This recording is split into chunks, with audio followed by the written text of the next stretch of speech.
The road to Harrow Creek Ranch disappears into sage and shadow 8 miles past the last town with a name worth remembering, and Nora Voss rides the final stretch alone, her horse moving slow through scrub gone silver in the last light of a dying afternoon.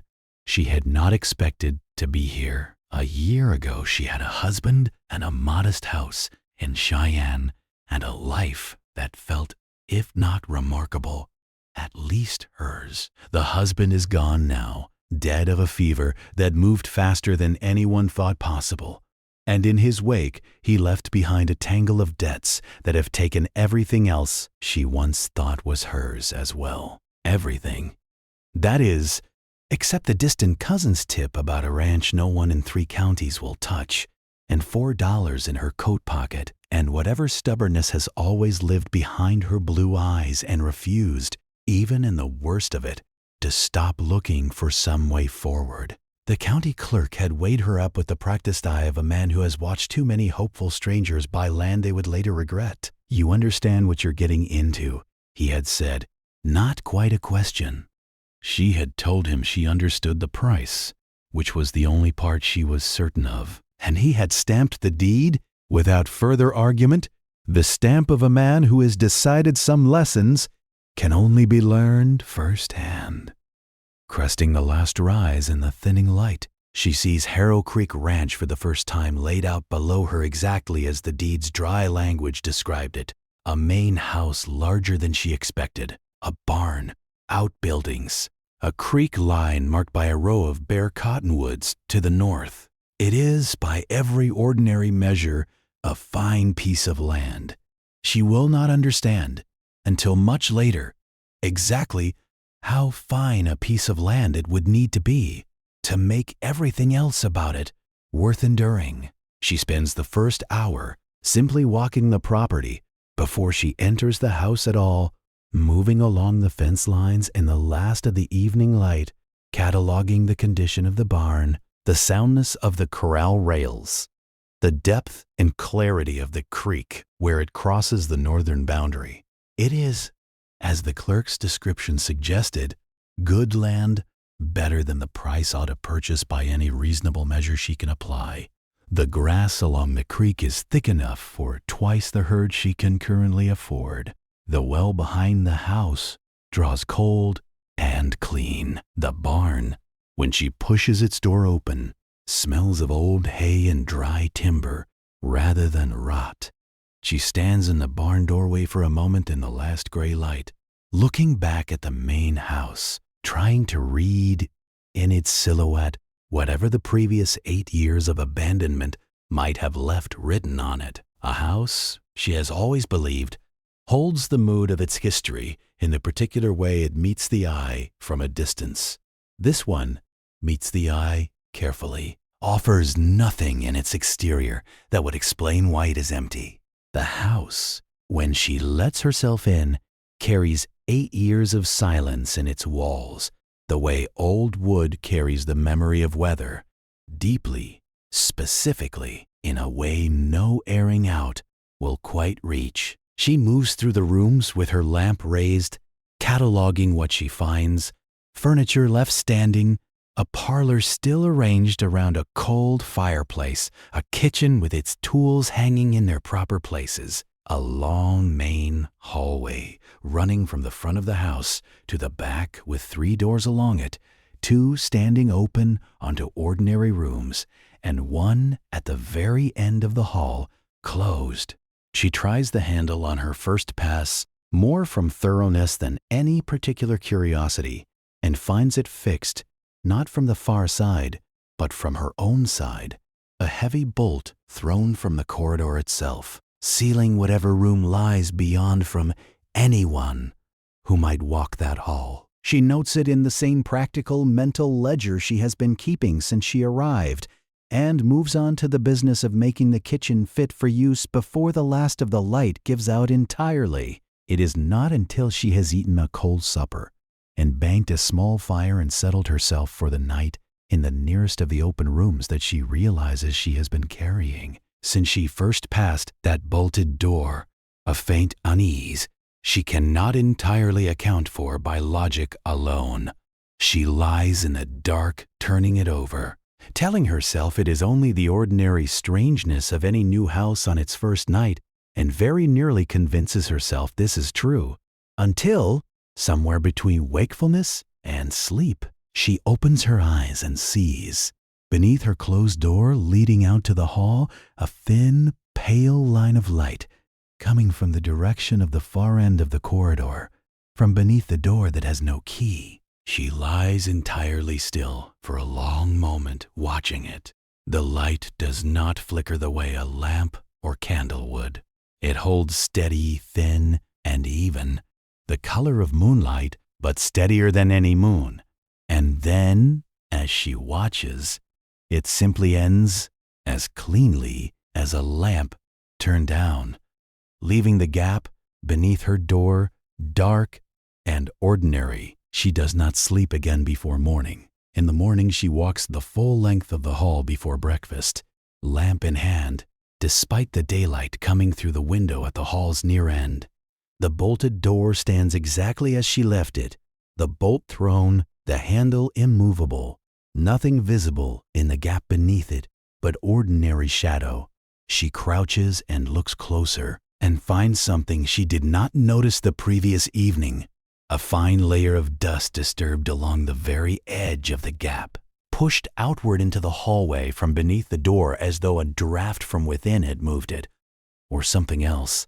She stays crouched there a long while, her lamp held sideways to throw light along the floor, studying the dust without touching it, and when she finally rises, it is with the particular stillness of a woman who has understood, without yet being ready to say it plainly to herself, that the house she has purchased for $4 may be giving her, on its very first morning, a demonstration of exactly why it cost so little. Kate Mercer rides up on her 5th day, well before she has met another soul in the territory besides the clerk. He is foreman at the saddle horn spread 2 miles south, his skin tanned the color of old saddle leather, his hair a plain, unremarkable light brown beneath a hat that has seen better decades. He sits his horse at the yard's edge a long moment before dismounting, studying the house with the careful attention of a man examining something he has been watching from a respectful distance for some years. "You bought Harrow Creek," he says, when she comes to meet him. Not quite a question. "I did." There is a pause before he speaks again, long enough to carry its own meaning. "You been inside the house yet?" She tells him she has been living in it for 4 days, and something crosses his face that is not quite surprise and not quite relief. Something between the two. "You tried the door at the end of the hall," he says. It is not a question either. She confirms that she has. He nods slowly, and when he finally dismounts and accepts her offer of water for the horse, she can see him choosing his next words with the care of a man who knows he cannot take them back once they are spoken. "There is a man you ought to talk to," he says eventually. "Old builder named Virgil Oakes lives on the edge of town. He was part of the crew that put this house up 30-some years back. He knows more about that room than anyone living, and he has been waiting to tell it to somebody who actually owns this land long enough to need to know. Before he rides out, he offers his help should she need it. The same offer of proximity and presence that every version of this conversation has carried. In every iteration of this story, this land seems to keep repeating to whoever is new enough to listen. That night, Nora does not go to bed at all. She sits in the kitchen with a lit lamp, the hallway door left open, so she has a clear line of sight down the corridor to the bolted door at its end, and she waits. She has brought her late husband's pocket watch, and she keeps it on the table beside her, marking the hours with the particular patience of a woman who has decided that not knowing is worse than whatever knowing might cost her. Nothing happens until the pocket watch reads 11:15, When the light appears again beneath the far door, exactly as it did the first night, thin and steady and entirely without visible source, she gets up from the table, takes her lamp, and walks the length of the hall toward it, keeping her footsteps deliberate and unhurried, telling herself all the way down the corridor that there will be a simple explanation, and she will feel foolish for having sat up half the night waiting for it. By the time she reaches the door, the light has already faded again. She stands with her hand on the bolt and does not throw it open. Something stops her, not fear exactly, more the particular instinct of a person standing on ice they have not yet tested, knowing the testing must come, but choosing the moment carefully. She looks down at the floor instead and finds, in the dust just outside the door, pressed clearly into the grit on the hallway floor, a pair of bare footprints, small, not her own, pointing toward the door as though whoever made them had walked down the hall and stopped here, directly in front of the bolt, and then simply ceased. She does not sleep that night either, sitting instead at the hall's near end, where she can watch the bolted door from a distance, the lamp burning between her feet, waiting for the footprints to be explained. They are not. In the morning, she examines them in full daylight on her hands and knees and finds no trail leading to them, no corresponding marks anywhere along the length of the dusty hall to indicate a person walking. They simply exist at the base of the door as though someone stepped from nowhere to stand in that one specific spot and then returned to nowhere again. Edmund Holt arrives on the 10th day in a carriage fitted out for a man who expects comfort regardless of the road, 2 fine horses, a driver who manages invisibility as a professional skill, and Holt himself stepping down in a suit that seems to have been made for an entirely different territory than this one. He introduces himself with the ease of a man who has never once been turned away from anything, and admires the property with the practiced appreciation of someone who has already decided he will own it and is simply managing the formality of obtaining it. The Holt Grazing Company, he explains, controls water rights and open range across most of the county, and Harrow Creek Ranch sits squarely in the middle of the most valuable grazing corridor his operation needs to expand properly. He names a sum that would clear her husband's remaining debts twice over and leave enough besides to begin again somewhere entirely new. Nora tells him she is not selling. Not yet. Not before the land has had a fair chance to prove what it can be under her hand. Holt receives this with a smile that never quite touches his eyes and a patience that carries beneath its surface the absolute confidence of a man accustomed to waiting out smaller resolves than his own. "Of course, Mrs. Voss," he says, "I am in no hurry. Good land has a way of making its own argument, given enough time."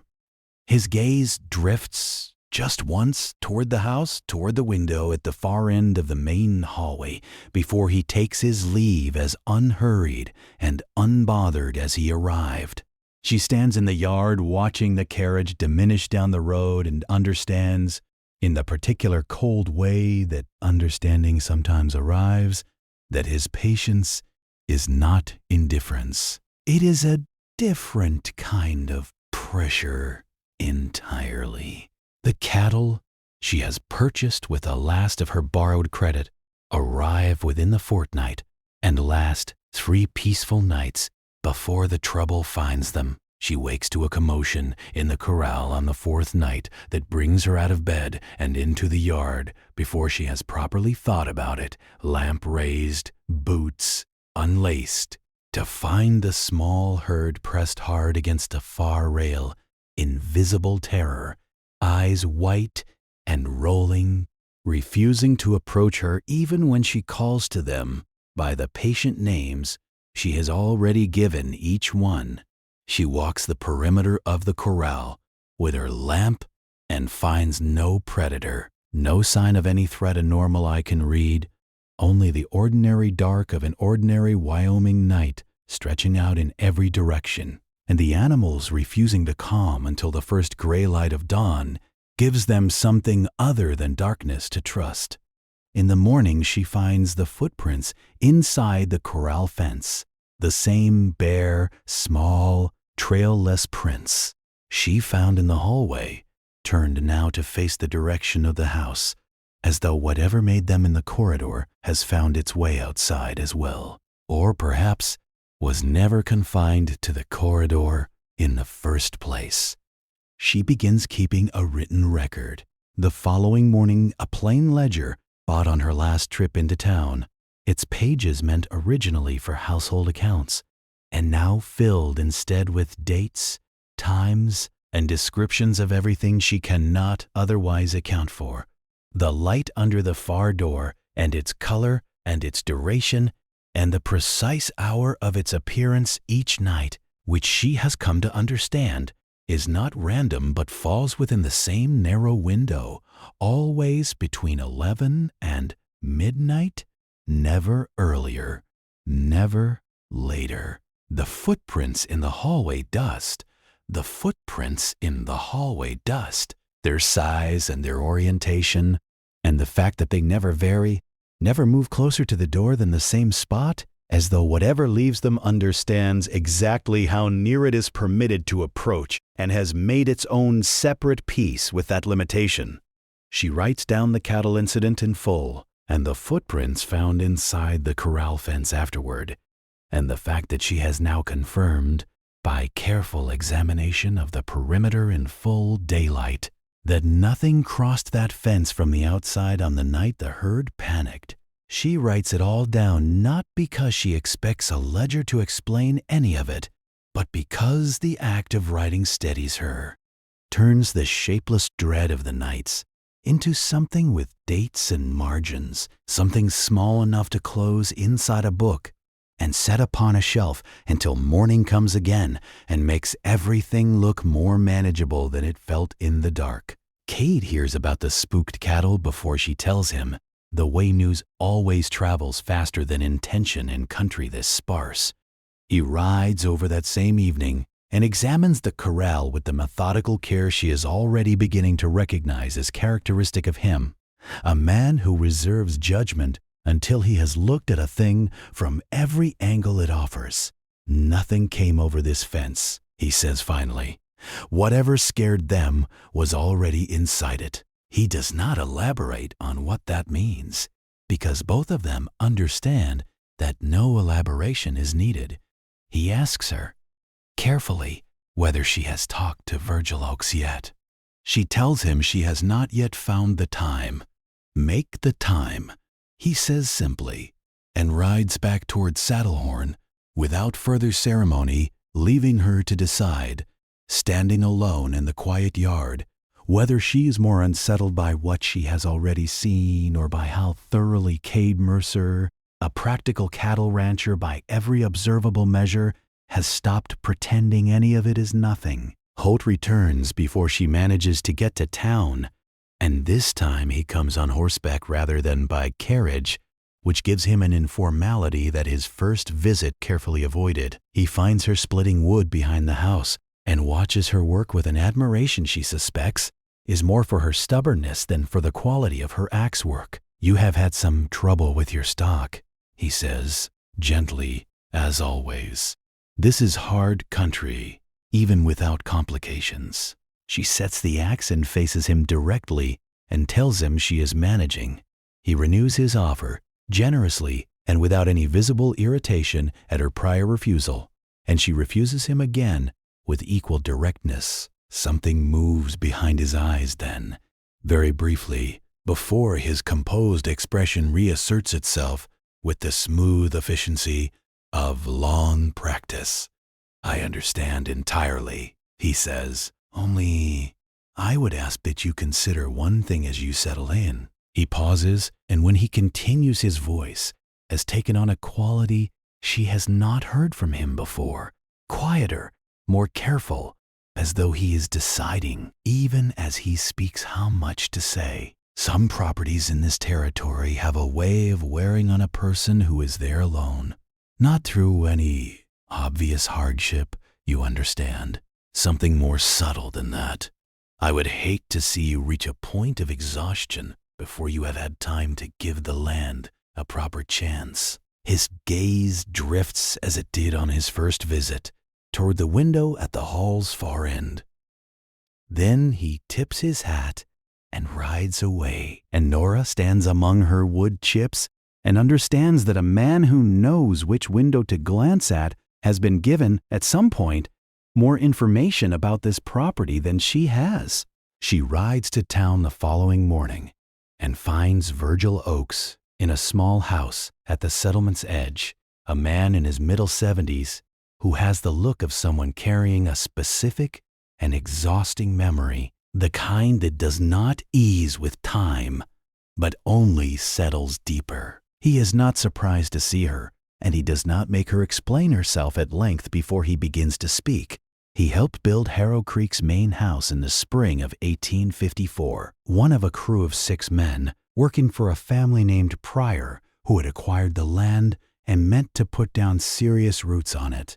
The house went up, well, nothing unusual in the timber or the ground it sat on, and the crew was 3 weeks into the work when they framed out the room at the end of the hall. The Pryor family had specified its dimensions and its single window without ever saying precisely what it was for, and the crew had not thought to ask, men being generally inclined to build what they are told and collect what they are owed without philosophical inquiry.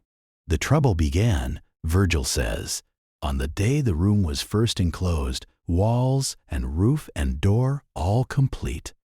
When the foreman of the crew went inside to check the finish work and came back out with a face the color of old ash and locked the door from the outside with a bolt he borrowed from the hardware store in town that same afternoon, he never said what he saw in there. Virgil continues, never to any of the crew, and apparently never to the Pryors either. He finished the remainder of the job in 3 days, collected his pay, and left the territory within the week. The Pryors moved into the house that autumn and were gone the following spring, their departure as sudden and unexplained as every family that has passed through Harrow Creek Ranch in the decades since.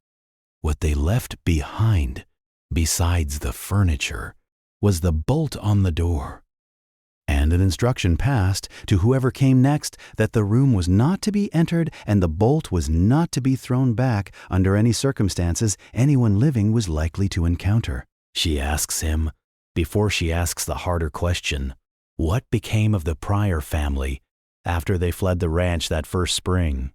Virgil's expression does not change, which is itself a kind of answer. Scattered, he says. The husband went to California, as far as anyone tracked him. The wife went back east to her family and would not speak of Wyoming at all.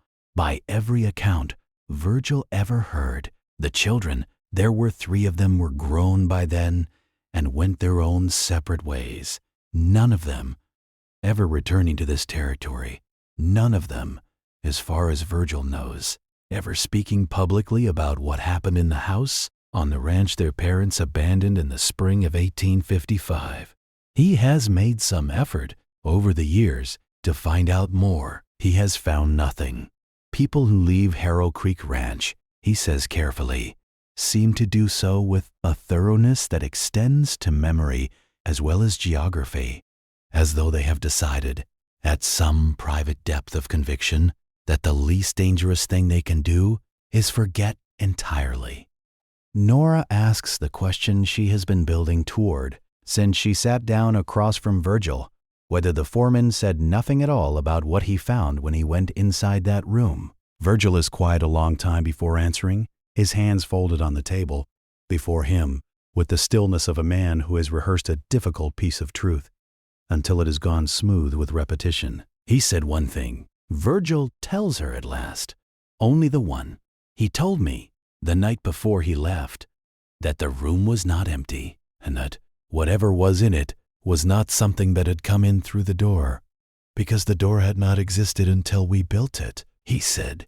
It was the kind of thing that had been in that particular patch of ground since before any of us had any business being in this territory at all, and that the walls we built around it had not contained it so much as given it a place to be noticed from. He told me the only mercy in the whole business was that it seemed, for whatever reason of its own, disinclined to come out, and then he left, and I never spoke to him or heard of him again. Nora rides home, turning this over, the crew foreman's single statement. The priors who fled in the spring, every family since who has lasted no longer than a season or two before leaving everything exactly as they found it and going, leaving the bolt thrown and the hallway dust undisturbed and the deed to change hands again for whatever small sum would move it along. She adds Virgil's account to the careful record she has been keeping since her first week at the ranch, the ledger sitting on her kitchen table with its dates and observations, the light that comes and goes, the footprints that start nowhere and end at a door that has not been opened in nearly 30 years.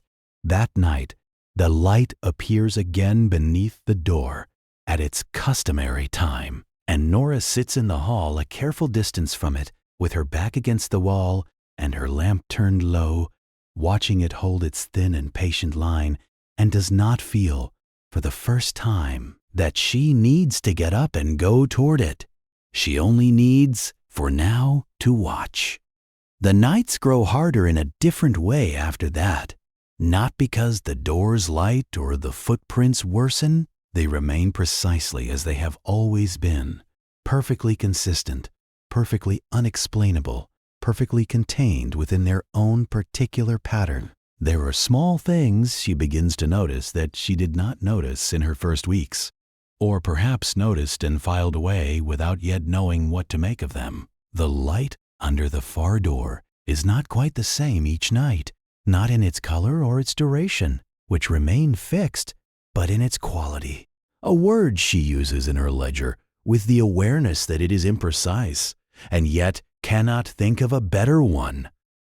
Some nights it carries a stillness that feels almost deliberate, almost like the particular stillness of a room in which someone has decided not to move. Other nights it seems, without being any brighter, somehow more present, more conscious of the fact that she is watching it from the far end of the hall. She writes these observations down precisely and without editorializing, the way she has written everything else, because the discipline of precision is the only tool she has for keeping the whole of it at a manageable distance from the part of her mind that would, given the opportunity, prefer to simply panic. She also begins, in these weeks, to understand something about the footprints that she did not understand before.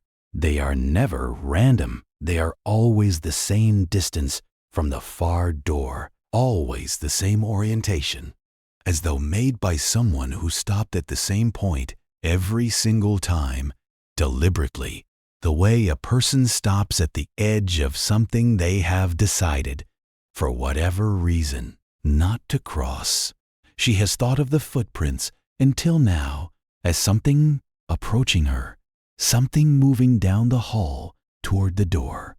She begins looking at them with fresh eyes one morning to consider the opposite possibility, that they are something moving away from the door, coming out from whatever lies beyond it, stopping at the same distance each time, and then retreating. The distinction seems, when she writes it down, significant in a way she cannot yet fully articulate. Something that cannot leave, circling the limit of its own confinement, is a different kind of thing from something approaching from outside.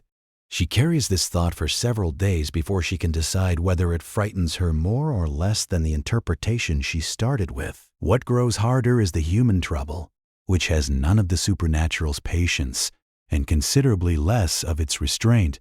She catches one of Holt's men outright on the 17th night, a figure she nearly mistakes for a fence post before her lamp catches the movement. Crouched at the base of her creek diversion, working with a tool she can see plainly in the light, is not his own by any legitimate means. He is off her property and into the dark before she can get close enough to see his face clearly, but he leaves his tool behind, and the tool carries the mark of the Holt Grazing Company's equipment depot in letters clear enough to read by lamplight without any particular effort.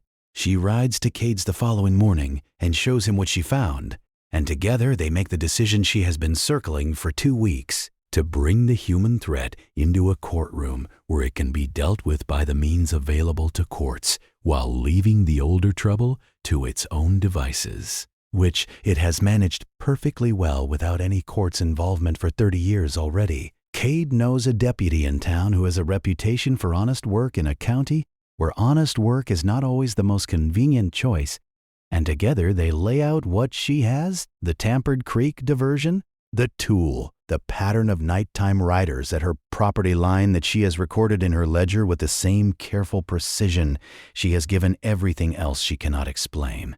The deputy listens with the attentiveness of a man who has learned to distinguish genuine evidence from frontier grievance, and what Nora lays before him falls clearly into the former category. He promises to move quietly and carefully without alerting Holt's considerable network of interests in the county's official machinery, and for the first time since her arrival, Nora rides home from town with the feeling that at least one of her 2 problems is moving toward resolution. The other, she has begun to accept, moves according to its own entirely different timetable, and no deputy in the territory has jurisdiction over it. Holt's reaction to the deputy's quiet inquiries is the first crack she has seen in his composure, visible not in his voice, which remains as controlled and courteous as always when he appears at her door uninvited, but in the particular precision of his movements, too careful, too contained. The movements of a man managing an emotion he will not allow to show. There have been misunderstandings, he says, seated without invitation at her kitchen table. Misunderstandings about the boundaries of his company's operations in the area. He is addressing them personally. He would ask, in the spirit of neighborly good faith, in ye, that she allow the matter to remain a private one, rather than involving county offices in what is fundamentally a simple miscommunication between adjacent landowners. Nora tells him she would not. She has already spoken to the deputy, and she intends to let that process take its course. Something settles in Holt's face then. Not anger exactly. The anger has clearly been running beneath the surface all along. What settles is something colder, a recognition that a calculation he made early has come out wrong. He rises, straightens his coat, recovers his smile. I see, he says. He moves toward the door and pauses with his hand on the frame. I will say only this, Mrs. Voss. Whatever the county decides about my company's conduct, it will have no bearing on the other matter. The hall, the door. He meets her eyes directly for the first and only time in all their conversations. I know what is in that room. Or rather, I know what has been in that ground since before the room was ever built around it. My grandfather's survey crews noted it in their records 50 years ago, called it a permanent presence, and marked the land around it as unsuitable for long-term settlement. She says nothing. He nods as though her silence is the answer he expected. Good day, Mrs. Voss, he says, and walks out into the ordinary afternoon, leaving her standing in her kitchen with the full understanding that the land she bought for $4 has been known to the most powerful man in 3 counties as distinctly, specifically, permanently occupied for longer than any of its brief succession of owners has ever lived on it. She spends the evening after Holt's final visit at her kitchen table with the ledger open before her, not writing anything new, but reading back through everything she has already written, the dates and times and careful descriptions, the footprints and the light, and the cattle and the creek, diversion, and now this final piece, Holt's grandfather's survey records, 50 years old, noting a permanent presence on this land and marking it unsuitable for long-term settlement, marking it, she realizes, and selling it anyway through whatever chain of transactions eventually brought it to the county rolls at the price she found there. Whatever the Holt family knew about this ground, they did not consider it sufficient reason to leave the land alone. They considered it, rather, a feature of the property to be managed around a permanent occupant whose habits were well enough understood to be factored into the value calculation without being disclosed to the people who might have to live alongside it. The anger this produces in her is clean and specific and entirely separate from the complicated, half-resolved feelings she carries about the door itself. The door is what it is. Holt is a man who made choices about her safety that were not his to make. She closes the ledger and goes to bed and sleeps better than she expects to. The deputy's investigation moves faster than Nora dared hope, partly because Holt's operation has been pressing on more than one small landowner in the county, and partly because one of the men, apprehended near a neighboring property in connection with similar creek tampering, is faced with the clear prospect of serious charges. To speak at considerable length about what he was told to do, by whom, and in exchange for what.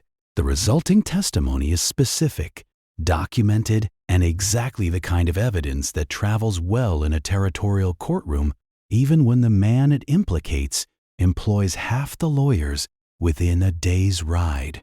The trial, when it comes, takes 3 days and produces a verdict that costs Holt his grazing rights in the immediate county and a fine large enough to register even against his considerable resources. He does not appear at the courthouse for the reading of the verdict, having sent his lawyers in his place, and he does not attempt to contact Nora directly again.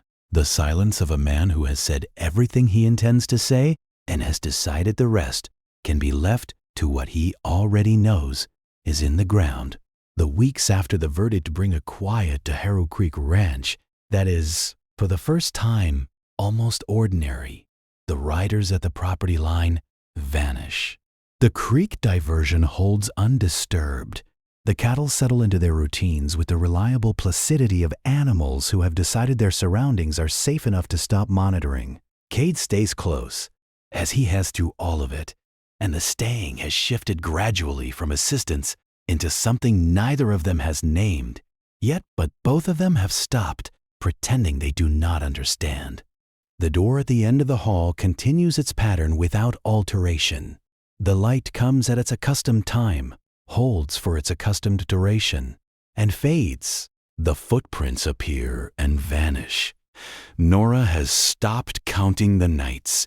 She has started instead to think of the door the way she thinks of the creek that runs north of the property, a permanent feature of the land she has chosen. Not something to be solved, but something to be accounted for in the daily and seasonal arithmetic of what this particular place costs to live on and what it offers in return. Virgil Oakes passes quietly that winter, in his sleep, and Nora attends his small funeral with Cade at her side, feeling the particular grief of losing the one person who had known, from the very beginning, exactly what she had purchased for $4.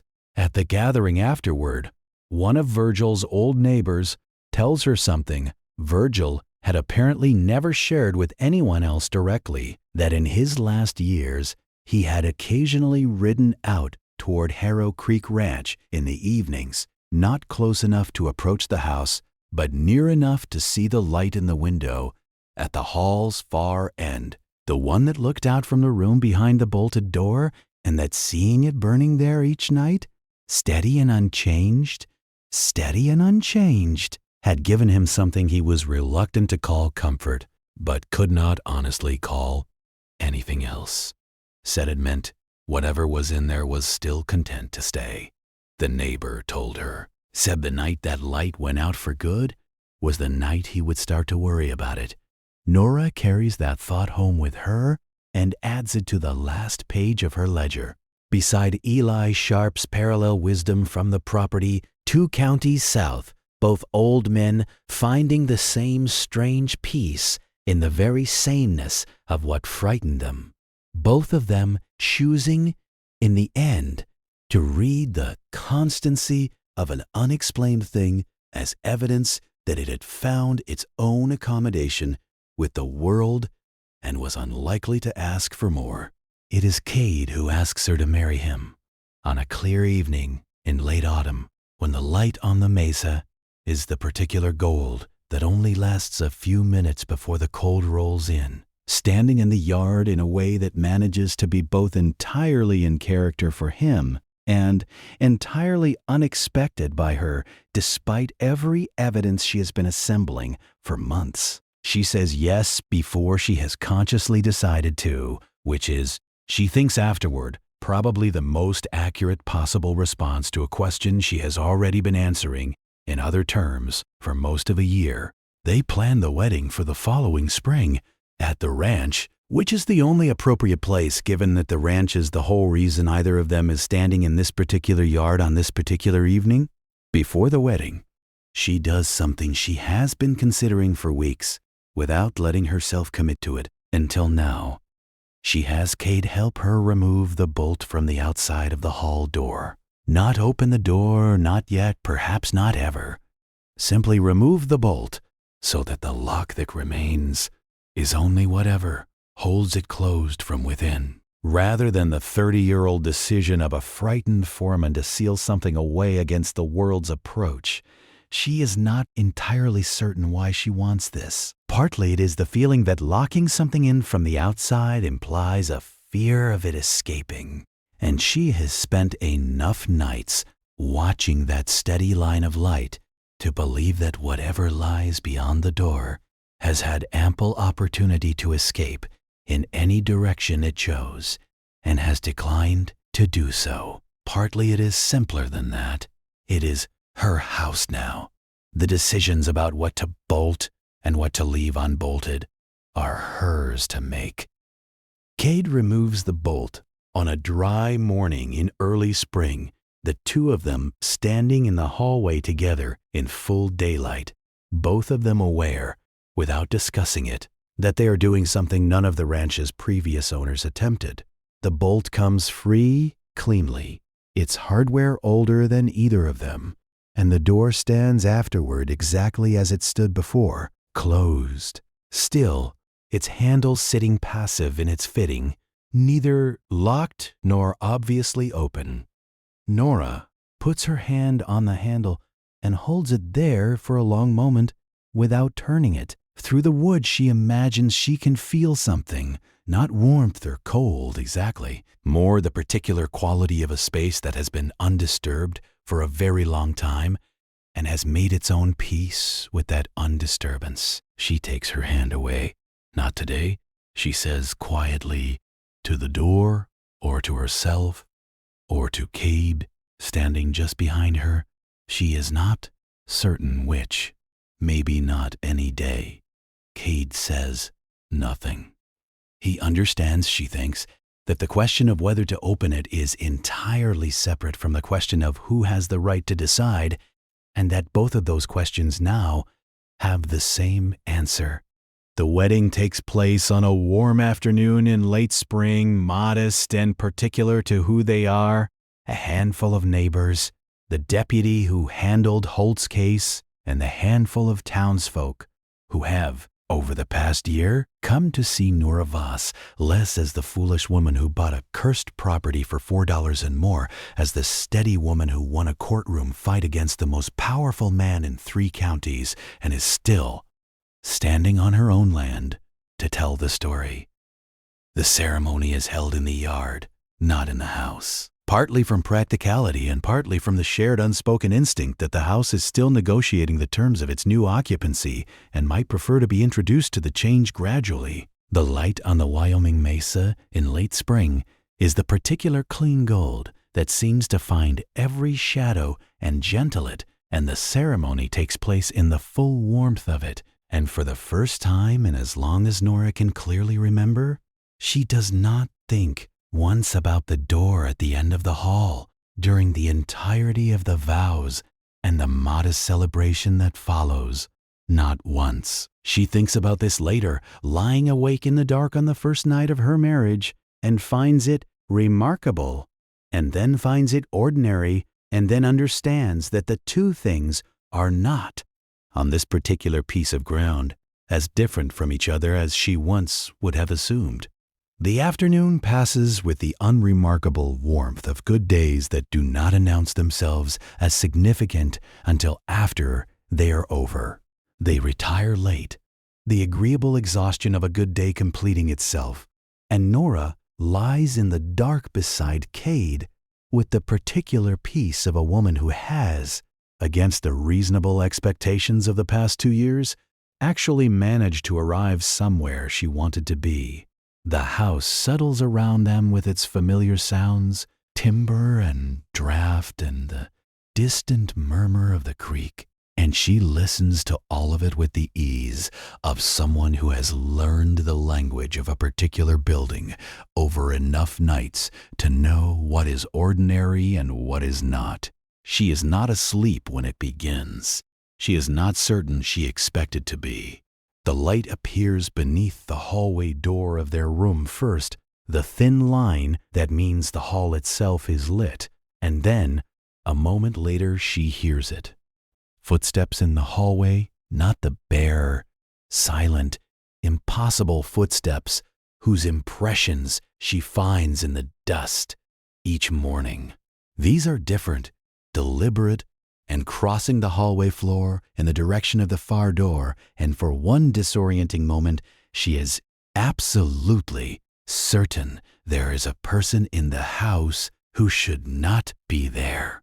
She is half out of bed before she realizes that the footsteps have stopped at the exact distance from the far door that the bare footprints always stop, and that the hall on the other side of her room door is now silent again, entirely silent, in the particular way it goes silent after the light fades. She sits on the edge of the bed, in the dark heart settling, Cade awake now beside her, neither of them speaking for a moment.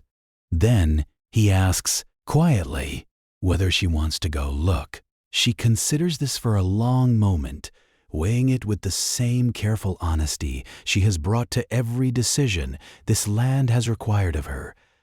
No, she says finally, she does not want to go look. She wants to sit here in the dark on the first night of her marriage and understand that whatever walks down that hallway to stand outside that door and then simply stops, it stops. It has always stopped. Whatever it is or was or intends, it stops at the door, the same as she does, the same as every person who has ever lived in this house has stopped, all of them held back by the same unknown reservation, all of them standing at the same threshold and choosing, for reasons perhaps not entirely their own, not to cross it. She finds, sitting with this thought, that it does not frighten her the way it once would have. It simply is. The ranch and everything on it simply is. Cade asks, after a moment of quiet, whether she has ever truly been frightened here, not startled or unsettled, but genuinely frightened, the deep-body kind that makes a person reconsider everything. She thinks about this honestly before answering, which is the only way she knows how to answer things that matter. In the beginning, she says, the first 2 weeks, yes, before I understood that it had its pattern and its limits and its particular way of stopping at the door same as I do. After that, she says, no, not frightened exactly. She has felt, since she understood the pattern, something more like the feeling of living alongside a large and very old animal that has decided, for reasons entirely its own, that she is not a threat worth responding to. It is not comfortable exactly, but it is not fear either. Cade is quiet for a moment after she says this. Then he says that he thinks that is probably the most sensible way anyone has ever described what lives in this house, and that he is glad she is the one who figured it out rather than leaving it to him, because he is not certain he would have managed the same clarity on his own. She laughs, which is perhaps not what the moment calls for, but which seems to her the exact right response to a man she has just married telling her, on the first night of their marriage, that her particular kind of stubbornness is the quality he has most come to rely on. She gets up eventually and walks down the hall alone, her lamp unlit, moving through the dark by memory and the faint moonlight from the window at the hall's near end. She stops at her own accustomed distance from the far door and stands there in the dark and waits, though she is not certain for what.